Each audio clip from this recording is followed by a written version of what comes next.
work has just been kicking my butt recently, bro. I have more. Okay. So yesterday, I go in and my boss asked me to come in, right?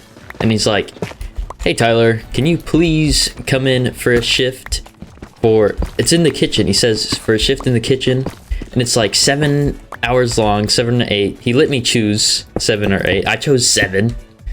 I was like, you know what? All right, I'll do it. What is that? I didn't even know block of raw iron existed, bro. Anyways, so I'm like, you know what? It's in the kitchen, fine. Because I like being in the kitchen, okay? I don't have to deal with customers.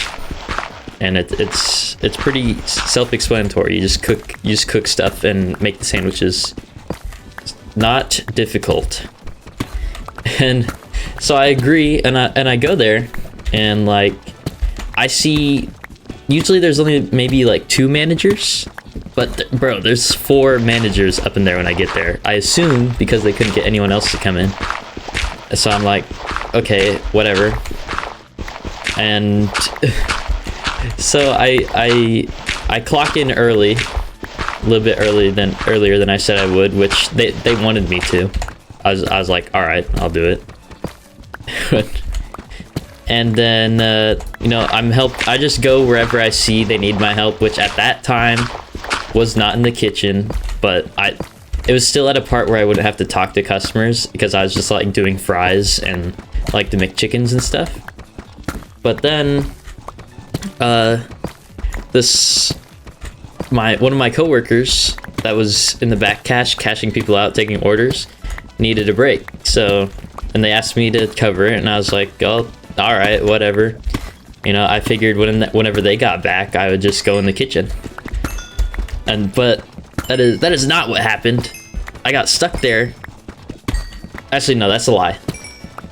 I covered that shift. I covered that break.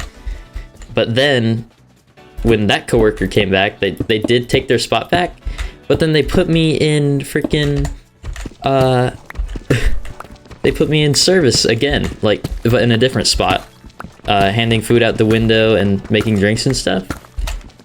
And I was like, I didn't say anything, but because technically the boss that had asked me to come in wasn't there.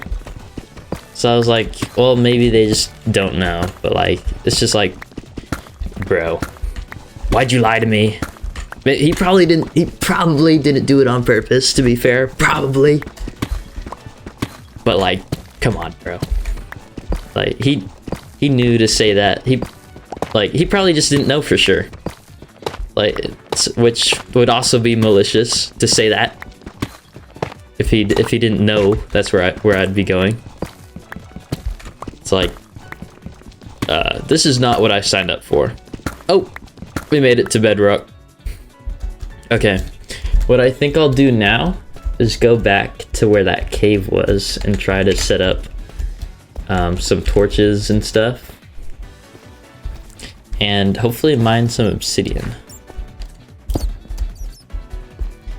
Yeah, but what are you gonna do? Today, and because of this, like, stuff going on, like, I'm getting real annoyed with this establishment, man.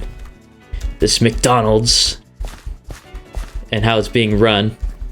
I actually went out and applied for a couple of places. I applied for T-Mobile, which is actually closer to me than McDonald's. And I actually went in and gave them a physical resume too, not just the online thing. And they seemed really enthusiastic that I was gonna apply. They seemed like they really wanted me to, even though they asked if I had any sales experience, because I guess, you have to sell the phones and stuff, and I said no. They still seemed like they wanted me. Like, the guy said, oh yeah, we got a position open that you could fill. And he even, like, instead of just saying, oh yeah, just apply online, he like pulled out his phone and everything and showed me exactly where to go and what to put in, because I guess he really wanted me. I don't know. Is that a bad thing? Maybe it's really bad that maybe they're desperate.